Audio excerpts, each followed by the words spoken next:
Yeah, I like red letters over trap beats, the Fixx. Yeah, music blasting for the black sheep, yeah, serious. They like how you build and still breaking all they barriers. Ooh, ooh, ooh, ooh, ooh. Tell them turn me up. DJ Focus, Dice Gamble. This one for the hustlers. This one for the CEOs that used to be the customers.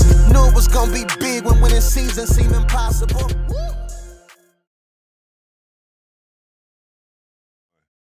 Welcome back. DJ Focus, Dice Gamble. You tap back into the Fixx, your source for faith-infused hip-hop, R&B, and poetry.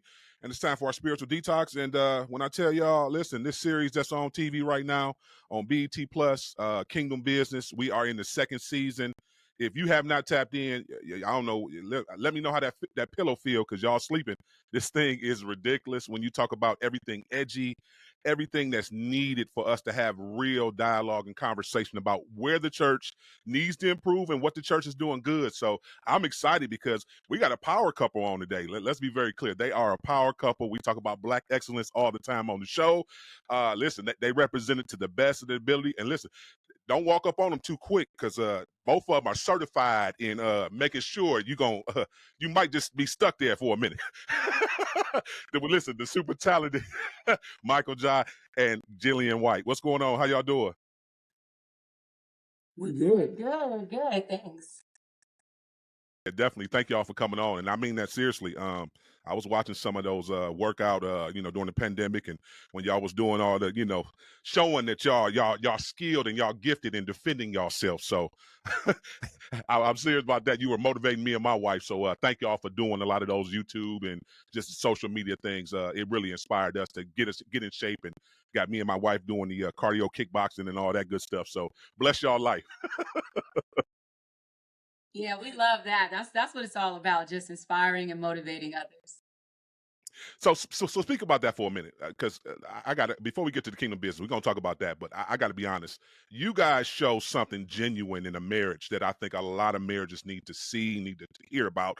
Just talk about how you guys stay so authentically you. Like y'all not fake. Everybody can see the spirit on y'all. Y'all authentically like each other. It's more than just love. So just speak to just kingdom marriage. No, seriously, like y'all always fun. Y'all always. It just seems like, wow, I want to hang out with y'all. Like.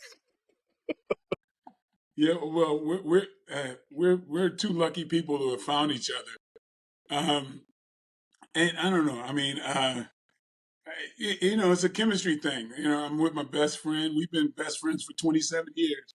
So, it's I know it exceeded all of my dreams. I didn't grow up with functional relationships to kind of pull from. I had to figure it out as I went along, but I don't know. I mean, I know I'm blessed, and I know to whom much is given, much is required. And so when we can, I mean, we love to try to help other people find what we found.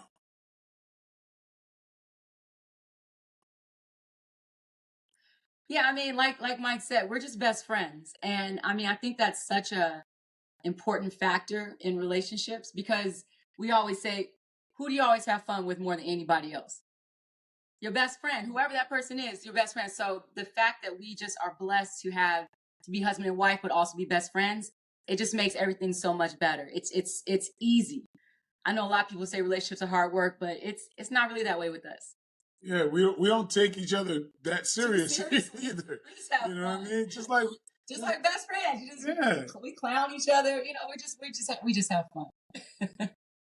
Do you guys ever have like a real argument? I couldn't even imagine y'all like getting into we call it heated.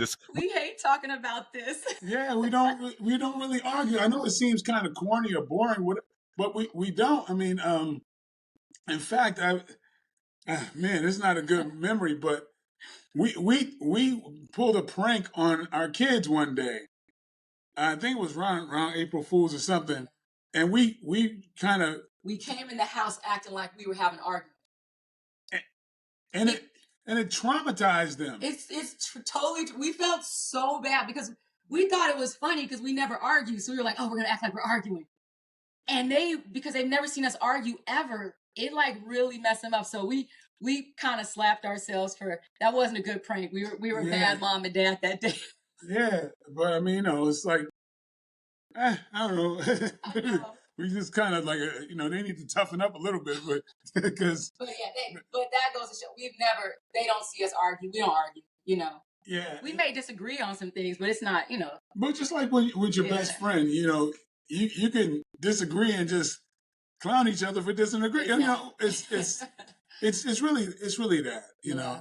It's but yeah, but I would die for her, and she knows that. I mean, and so it's about. I feel like my purpose in this world is to make my family happier than they could possibly be without me, and it brings joy to me to bring peace and stability and security to my family. That's like my number one like job. So if I'm handling that, I'm happy. That's good. Why do you think so many couples don't get that though? Because we know it's a lot of marriages crumbling out here. This pandemic, I know we on the back end of a few years removed, but a lot of people, when they were home and stuck together for a long period of time and never had experienced that before, why do you think so many marriages crumbled and they couldn't get along? They couldn't learn how to communicate effectively with each other, love each other, and accept each other. I mean, I feel It's like a couple. It's a yeah, few things for me. yeah, it's a few things. I feel like unfortunately we're in a world that kind of highlights dysfunction Negativity. and negativity. Yeah, unfortunately, people are looking for the reason to be outraged, and there's somebody, I mean, when you're with your best friend, if they do something that you don't like, you're never trying to prove that they don't love you. You know that they might have screwed up or whatever, and you give that person a lot of rope. Unfortunately, sometimes with couples, they don't give that same leeway to their mate, which is unfortunate because that's your teammate. You're any teammate on a basketball team or whatever you do, they're gonna make mistakes, and you don't want to hold it against them, and just like berate them. But sometimes I feel like it's depends on what environment you're in yourself. If you're not happy, sometimes Can't make somebody else happy. yeah, and then if that other person is not putting you first, then like if she's unhappy, I'm not happy. It doesn't work that way. So my focus is to make her happy beforehand. So so that's going to take priority. So that takes care of itself.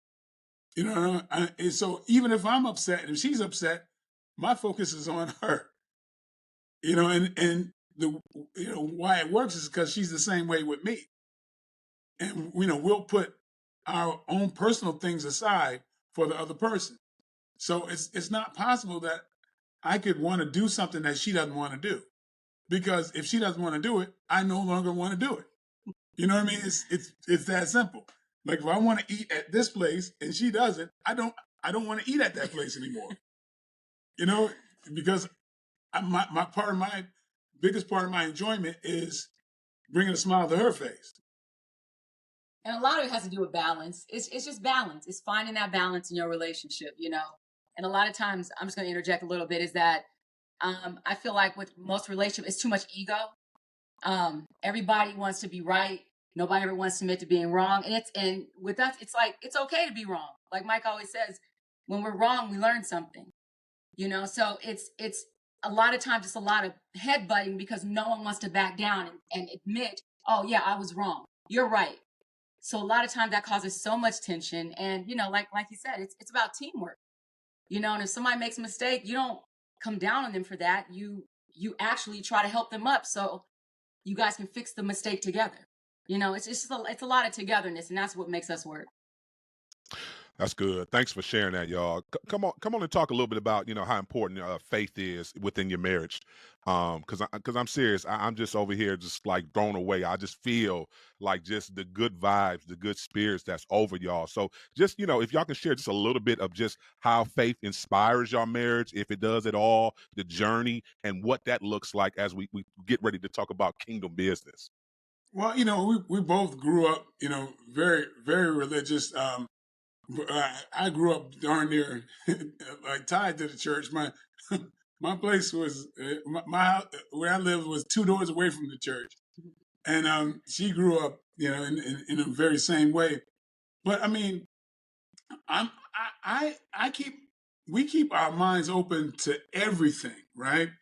And one of the things, and we don't never want to kind of delineate ourselves from other folks, whatever faith you believe or whatever, because there's a universal understanding throughout, and, which is very similar to, I don't care which sect you belong to, that is a do unto others policy, and you know your purposes, um, you know what you stand for, and faith is one of those things. The faith in each other as well, and my belief is just, I'm on the basic thing. I know what I'm supposed to do. You know when you're right or wrong. I don't care where you're from. What Religious what religion? background Yeah, you come from. you know what's Yeah. right and wrong, and personally, we stick to our core values, and there's a lot of thinking or overthinking people can do. We choose not to do that, and we focus on what's essential. Uh, you know, And it pours into our relationship. I mean, we both have a lot of morals and values that we hold deep down inside of us. And I think it's just important, with us together, that it's all about just being a good person. We're good people. And it goes, like I said, it pours into our relationship. We're good to each other, we're good to others. We don't try to act like we're better than others. We just try to be good people. And I feel like that just lends to, us being together. No, listen, we can see it all on you. Yeah, absolutely. We can see it all on y'all. Y'all doing a great job. Listen, DJ Focus, we got to go to a quick break. We coming right back with more. Keep it locked. You're tuned into The Fixx. You know The Fixx is in. Culture Radio. We're not just background noise. We play the music that inspires you, because every song has a story. Christian hip hop and R&B music and talk on Siriusxm channel 154, 24 hours a day. Holy Culture Radio is changing the game. Discussions about faith, arts, vocation, and education. We talk about the real issues that affect our communities and work together to find solutions. Join the discussion at holyculture.net and be heard. Welcome back, DJ Focus. We still got the whites on, and listen, if y'all have not seen Kingdom Business, this thing is on BET Plus now. It's the best series out right now, hands down. So come on, let's talk about Mr. Caesar. You do an amazing job, man. I'm serious. I said it off air. I really believe the role that you play, it's so necessary, especially listen, I'm in the gospel and Christian exec ram with radio and media and everything that goes into it. So listen, seeing you represent in a way that listen, integrity, we love to see it. So talk about your role. What was your first thought, Mike, when you got the role, when you read the script? Like, what were you thinking? Like, wow, is this something for me? Well, I loved the script when I first read it, and I'm a stickler. I'm not many things speak to me as strongly as this role did. And Oz Scott, the legendary director Oz Scott, who was doing the pilot, this director I worked with before, I asked him about how he wanted me to come into this, and he said, "Mike, this is you. We want you to play yourself." And it was probably some close to 15 to 20 years ago where he directed me in something else, where it was the only other time I was able to actually play myself, because a lot of times I'm playing factions of myself, like kind of like characters, whether it be Blood and Bone or Black Dynamite. There's one facet, uh, and this was such a relief, because I could really play close to who I am in life, and which is so rewarding. It's got to be my favorite job of anything I've worked at, because I get to use all of my own qualities, and that's a luxury for an actor. And unfortunately, I haven't had a chance to do that very much. So I'm very flattered that it seems to that I speak truth to the character, because the character is pretty much like myself. I mean, I grew up playing the piano in church, interestingly. And so it's got me, going back into that. It's like I'm revisiting part of my youth. So, I mean, it's probably my favorite role up to now. That's good. So, what's it like working again with your husband, Gillian, on this set? Like, is that different? Especially, it was one part. I think it was one part. Oh my goodness, I think it was a part, and I was wondering. I was like, I wonder if she felt weird about that. Oh, I know what you're talking about. When Sasha walked in and was all over Caesar. Yes. Yeah, so come on now. Now you're gonna have to set some black women free now, because I don't know. It's smoke in the city. It just feel like it was too real. So like, was that different for you? Like, That's good acting. yeah, no, it was. But I was just thinking like, oh my goodness, I don't know if my wife would have been that calm. You know what? But as actors, we use that. We use that to become believable on screen. So, I really put myself in a position of, in that moment, if I walked in and saw some woman all over my husband, how would I react? And that's actually how I react. I'm not going to act all crazy. I'm going to give her a little, well, of course it depends on what's going on, but, in that situation. She's certified. Don't do it, y'all. She's certified. But. She will kick you before you get through saying your last statement in your mouth. She's certified. Leave alone. Leave alone. But it was like I said, it's acting. It was fun. We all thought it was funny, to do that. Even Tamar, we just were cracking up afterwards. But it's fun working with Mike. We've done 6 movies together now, and this is our first TV show. And we always enjoy working together. We support each other. We help each other with lines, and it's fun. But no, I love playing this character. I love it because she's professional. She's strong. She's no nonsense, and she keeps it very real with Caesar.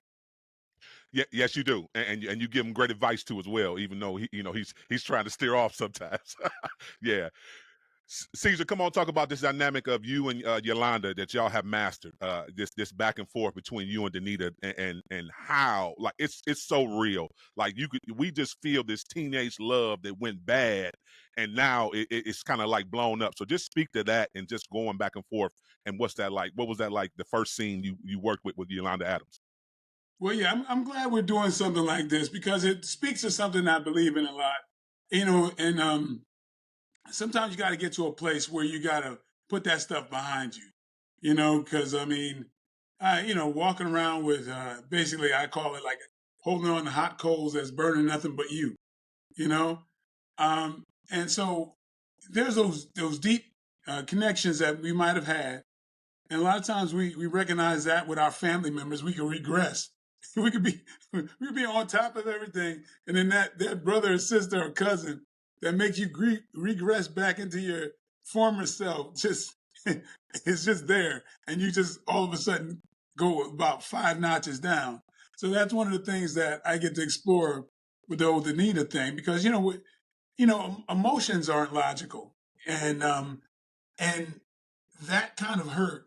It takes a while for us to get through those type of things. And so I love being able to play things that are real to myself and other people. So I love doing that. And I got to give a shout out and so much respect to Yolanda Adams, because she's one of the sweetest human beings you will ever meet in your life. And for her to encompass this person that's got this bitterness and everything else, that is a big leap, if you know how sweet that woman is. So I got to give her a lot of kudos to be, to bringing truth to that. But I mean, yeah, it's just a wonderful thing. But yeah, I hope people extract life messages from this show. The writers, everybody, I'm so blown away by the quality. I'm sitting there I can't wait for the scripts. I can't wait for the scripts because I want to know what's going to happen. And nothing feels like it's done cheaply. You know, they dare to step it up. You know, and I mean, you know, like I said, I'm a little bit jaded because I've been in this industry for a long time, and not many things ever fool me or trick me or anything. And boy, when we're reading these scripts, I mean, it's like I'm reading a novel, you know, and I'm going to the next chapter, and you know, I can't wait, you know, and I don't just read my stuff; I read everybody's stuff, and so I'm engaged in everything. So I mean, it's got me completely.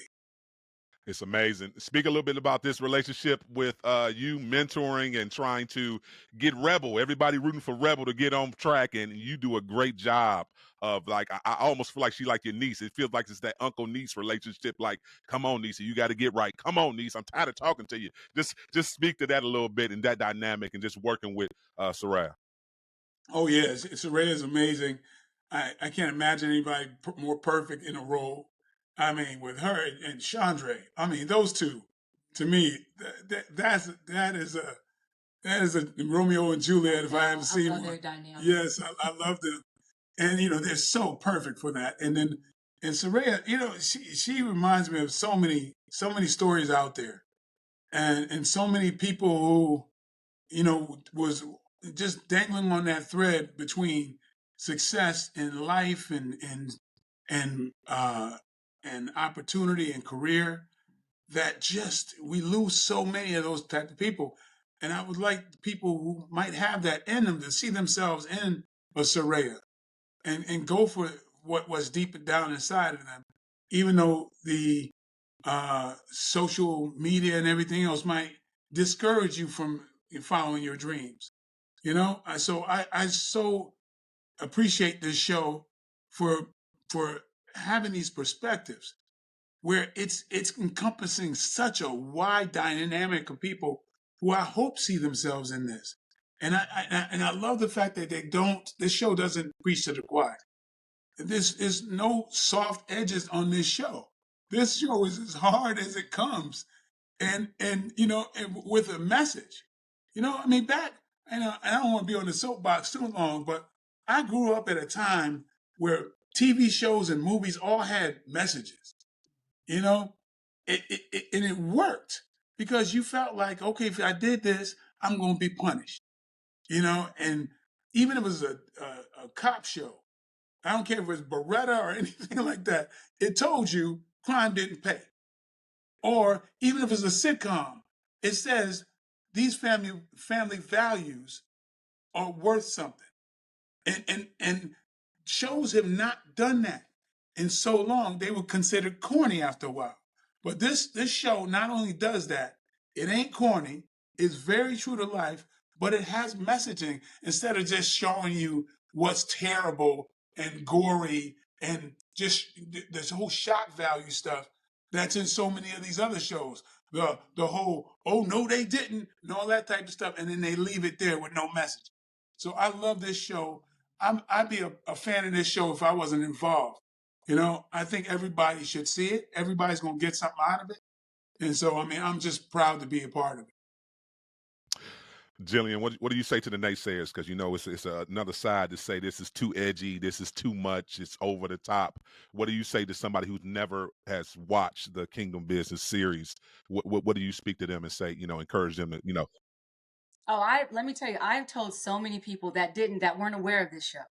I'm like, just check it out. It's really, really good. You will love it. And there's not been one person that I said that to that came back to me was like, I don't really like it. Everyone was like, oh my God, I love it. And they just binge watch it because they love it so and they're ready for the next season. Like Mike, it's edgy, it's real, it's truthful, it's reality. Because everything in church is not always perfect. And there's a lot of stuff that goes on, a lot of stuff behind the scenes, and this shows another side of it. And there might be some people that don't like that, don't want that kind of broadcast out into the world, even if it's, you know, just acting. But I believe in truth in film and television. And when there's truth and believability, I mean, that's to me, that's the most important thing, because that's when people can relate. And I feel like anybody that watches this show can find a character in this show that they can attach to and relate with. That's good. Listen, I know we coming to the end of season 2 probably. So yeah, what's that one thing you want the audience or listeners should know when they finally binge watch all of it? What are they gonna get out of it? They're gonna get a lot out of it. I always give people the Kingdom Business Challenge. I tell people, go ahead, watch that first episode and put it away. And nobody can do it. You get hooked. Yeah. You get hooked. Yeah. Listen, me and my wife, I'll be totally transparent. We haven't watched a series like this since shouts out to Kerry Washington, since Scandal. We get in the place where we get our meal and dinner and everything, and we sit down and we watch it. We can't wait. When Thursdays come around, we like, yes, let's go. You know, and you and I are the same, because you sound like me waiting for the next script, because I don't know what's going to happen, and I'm part of the show. I don't know what's going to happen. You know, it's like each episode leaves that cliffhanger, just so you're just waiting to watch the next one.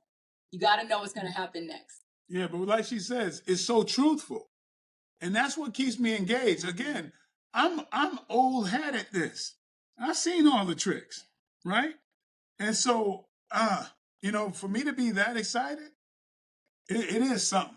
If you get me, you get everybody, because I'm bored quick. We both are. Yeah. We'll watch something, we'll turn on the show, and if we're not hooked on that first episode, we're like, Yeah, I'm like, let's try something else. I get it. This is like everything else. You know, I'm not going to be surprised. I know what's going to happen. Right. But I'll be darned, you can't do that with this one. Kingdom Business. Listen, we're the same way. We're DJs, so we curate a lot of music. So I tell artists all the time when they send us music, if you don't grab me in the first 8 bars, I don't know what to tell you. Yeah, I didn't went to the next email. I'm sorry. Yeah, listen. I appreciate y'all coming through. Can y'all tell the people how they can connect with you guys, and as well how they can watch the show? Well, on social media, on Instagram, I am Gillian White. And just so you know, it's Gillian, not Jillian. I don't want to stop you. It's okay. Everybody makes that mistake. But it's Gillian with a G. Gillian White. And on everything else, Twitter and Facebook, I'm just Gillian Ileana White. And I'm official Michael Jai on Instagram. On Instagram. You see, I had to look at her because I sometimes don't remember. And what else am I? Yeah, Facebook, you're Michael Jai White. There it is. Twitter, Michael Jai White. Yep. And where can they watch the Kingdom Business at? BET the BET Plus app. Yep. Streaming. It's on Paramount as yeah. well. And yeah, there you go. And take the Kingdom Business Challenge. Go ahead, watch that first episode. I know that first episode is free. Yep. You can just find that. Go ahead, just watch it. Just put it away after that. See what you can do. The Whites, ladies and gentlemen, we got to go to a break. We're coming back. Keep it locked. You're tuned into The Fixx. You know The Fixx is in.